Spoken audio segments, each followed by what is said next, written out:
Hi guys. Alright, so here are some notes on 11.2 Arithmetic Series. And now this is continuing from looking at the arithmetic sequence. The sequence was when you just had a list, and that's of the ordered numbers.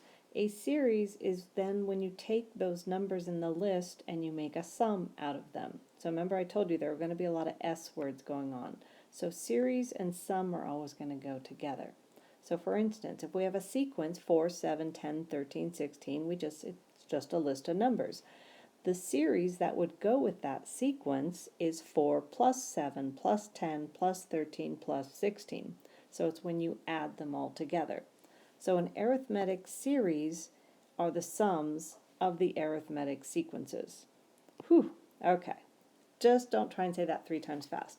So we can find the entire sum of the arithmetic series, or sometimes we just want to find a partial sum. A partial sum is when you're only finding a few terms, the sum of a few terms. So for example, here I have a series, and so I've got 1 plus 10 plus 19 plus 28, dot, dot, dot, dot. So the first partial sum is just the first term right here. The second partial sum is where you take the sum of the next two terms, so that's going to be the 1 plus 10. Third partial sum is then when you take the first three terms and add them together, and etc., etc. So when you get to the end, then you have the full sum of your series. We say right here that this would be the seventh partial sum. Is how we would refer to it that way. And notice you have the capital S represents the sum as opposed to the lowercase a, which was when you're just talking about what place are you in line in that list. So if you remember back to when we did the superstairs, and I know I keep going back to that, and we tried to look at, as you were looking, so we're going to look at this table here, as we looked at each step, each stair, how many steps you would take on that stair. So it was 2, 4, 6, 8. It went up by 2s for each stair. And I talked about if you take those numbers, so we're going to take the first 8 terms, and that gave you 16 steps, and then we were going to reverse it and do 16, 14, 12 on down. And if you add both columns together, what you get is this constant sum. And so this is how we're going to come up with our formula for being able to find the sum of a series. So notice I have a constant sum of 18 8 times. But by doing that, we've actually doubled how many times we've added our steps. So then we have to divide by 2, and that gives us the true sum of those first 8 steps. So you have over here the 8th partial sum is 8 over 2, the first term plus the last term, and that gave us a sum of 72. So we can formalize that. So the nth partial sum is going to be S sub n, and that's going to equal the n, however many terms you have, divided by 2, and then just the first term plus the last one. Now this formula is great when you happen to know the first and the last term, but you don't always know that. So what happens is sometimes you know your a sub 1 and you know your difference, but you don't know the last term because it just gives you the first couple terms. Well, this is what you would do then. You take your S sub n, and we start off with n over 2, and we're going to have our a sub 1. But now I don't know my a sub n. So what we're going to do is we're going to substitute in here. Remember, we have our formula for a sequence, whereas a sub n equals a sub 1 plus, this is like your linear equation. So we're going to substitute that in here, plus d times n minus 1. And then when we go through and simplify this out, notice that you have 2 a sub 1s, and that's how we get this formula down here. So the nth partial sum, so you have two major formulas. You have the one for when you know the first and the last term. So you just take their sum divide it by 2, and multiply it by however many there are. But when you don't know that last term, then you take twice the first term plus your d times n minus 1. Okay? So the key is, again, it's like a scavenger hunt. Always identify what you have and what you need to find. So let's do a couple problems. So this first example says, find S sub n and then the sum of the first 40 terms. So let's look at what we have. We have a sub 1, and because I have several terms, I can figure out that my d is going to be a negative 3, and I don't have a sub n. So we can figure out that our S sub n, so it's just a generic n, is going to be n over 2. And I'm going to use the second formula because I don't know a sub n. So I have 2 times my first term, 2 times 80, and it's going to be minus 3 times n minus 1. And we're going to then simplify this out. So this will simplify out to n over 2. I have 160 minus 3n inside, well, I'm going to do it over here, n over 2, 160 minus 3n plus 3, which gives me 163 minus 3n. And that would be a general formula for the nth partial sum. So if I wanted to find the first 40 terms, rather than sitting there adding them, you know, this number plus this number, 2 plus 4 plus 6 plus 8, which is what you guys did with the superstairs, we can apply this formula. So n now is 40, so we can plug in 40 over 2, 163 minus 3 times 40, which is 120. So 20 times your, what was this, 43 comes to be 860. Okay? And of course, if we're going to be talking sums and having to write out something plus something plus something, that can be very tedious. So in math, we always come up with a nice shorthand way of doing things, symbols. So what we have here is the Greek letter sigma, which represents your sum, your S sub n. And the way this is going to work is you have little key terms here. So n equals 1, what goes underneath your sigma is saying this is the starting place, okay?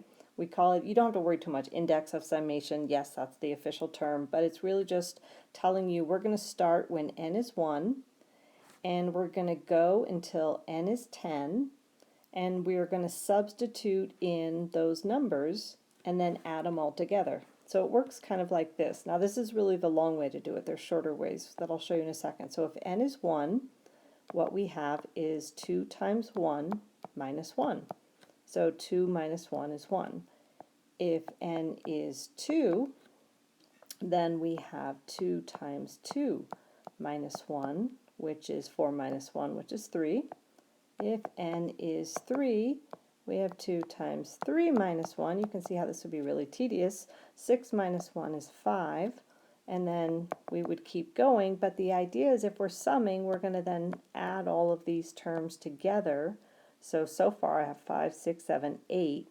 So S sub 3, the sum of the first 3 terms would be 8. Now, I'm not going to sit there and plug in n equals 4 and n equals 5 because that's just time consuming.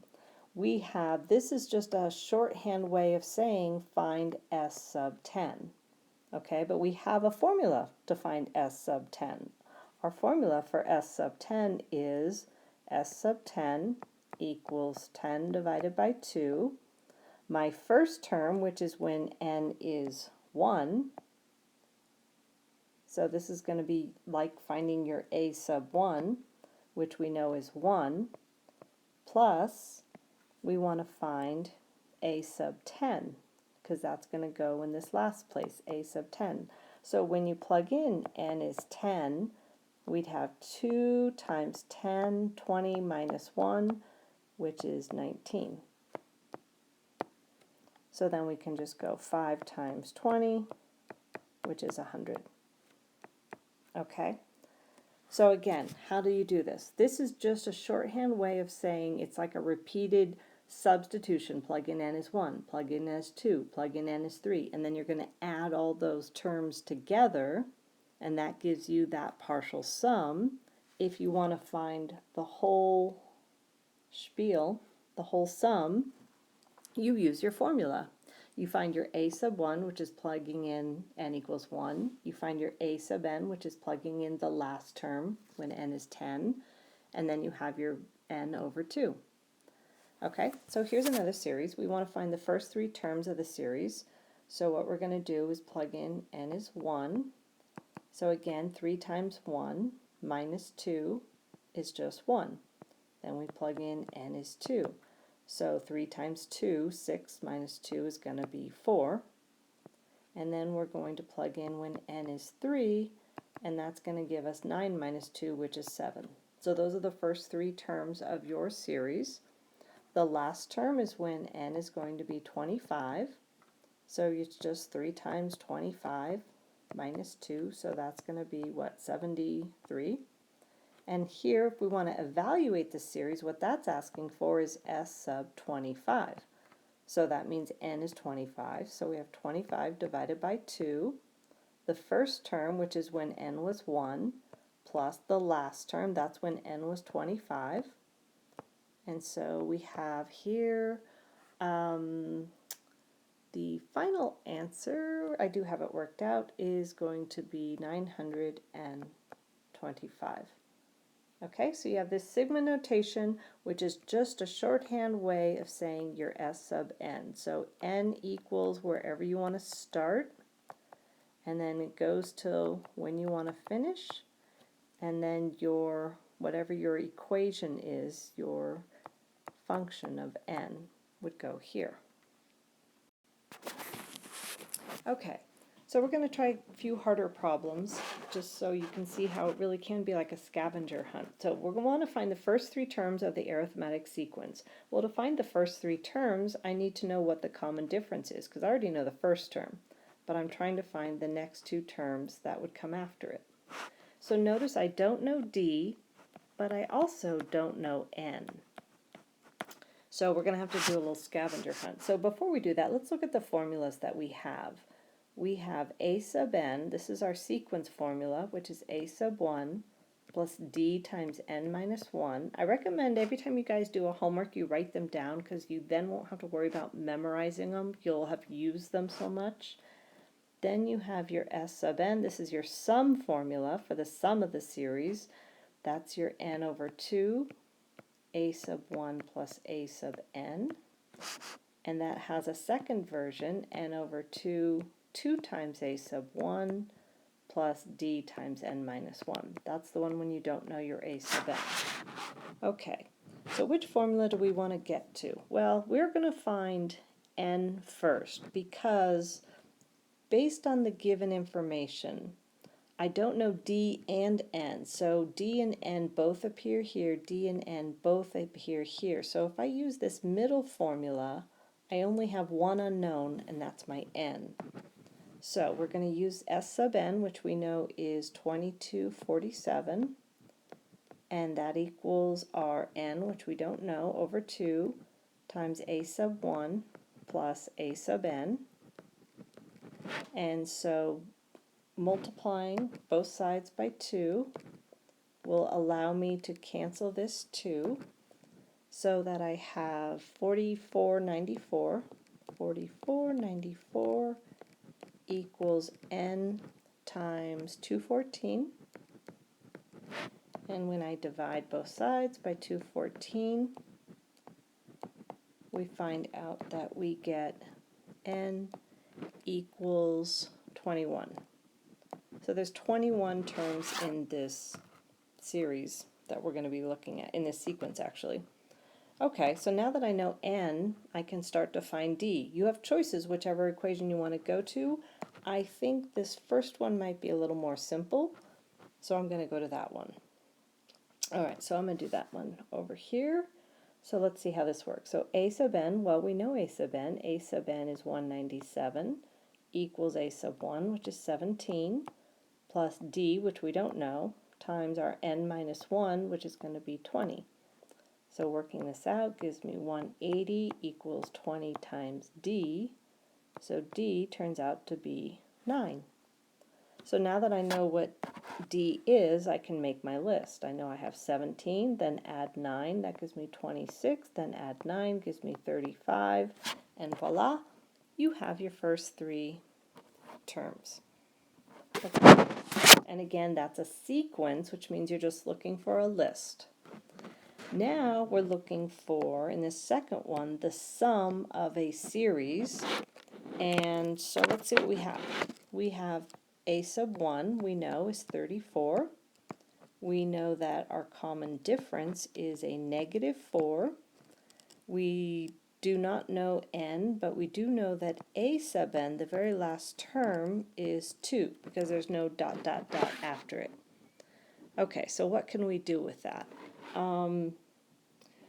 We are going to start looking. We're going to look to find our n first. So to find our n first, we're going to use our a sub n formula. So we know that a sub n, which is 2, equals a sub 1 plus our d, which is a negative 4, times n minus 1. So notice when I plug those in, I only have the one unknown. That means I can solve for n. So let's simplify this out. We have 34 minus 4n plus 4, so that's 38 minus 4n equals 2. So negative 36 equals a negative 4n. We get that n equals 9. Okay, so how does that help me? Well, now that I know that n is 9, I can find my sum. So I'm finding the 9th partial sum, because remember that n is 9. So we have 9 divided by 2, a sub 1, which is 34, plus a sub n, which is 2. And when you work that out, you get a lovely 162. Okay, I want to do one example that I know comes up in your homework. It's number 15, where k does not start at 1, but it starts at 3, and show you sort of a shortcut for how you might want to do a problem, because you might think that you have to go through and find k is 3, k is 4, k is 5, k is 6, k is 7, and then add all those together. So you would add all the results, and that would give you that particular sum. But you can actually remember that since these are kind of like linear equations, there is a shortcut. We know that between 3 and 7, 1, 2, 3, 4, 5, you have 5 terms here. Okay, so we're actually going to be finding a 5th partial sum, and that means n is going to be the 5. So we have 5 over 2, and we're still going to find our first term, that's the only one we need, and our last term. So the first term is when k is 3, so that's going to be 3 times 3 plus 4, so that's going to be 13. And we'll find when k is 7, so that's 3 times 7, 21, plus 4, which is 25. So then we have for ourselves 5 halves times 38, and that is going to give you a lovely total of 95. So it's a little bit shorter than sitting there finding each individual term, which you are more than welcome to do, but this is just a way of getting there faster. Okay? And good luck. I have quite a few answers posted in a pencast going over the solution, so if you have trouble, help each other out or use the iPads and look at the pencast.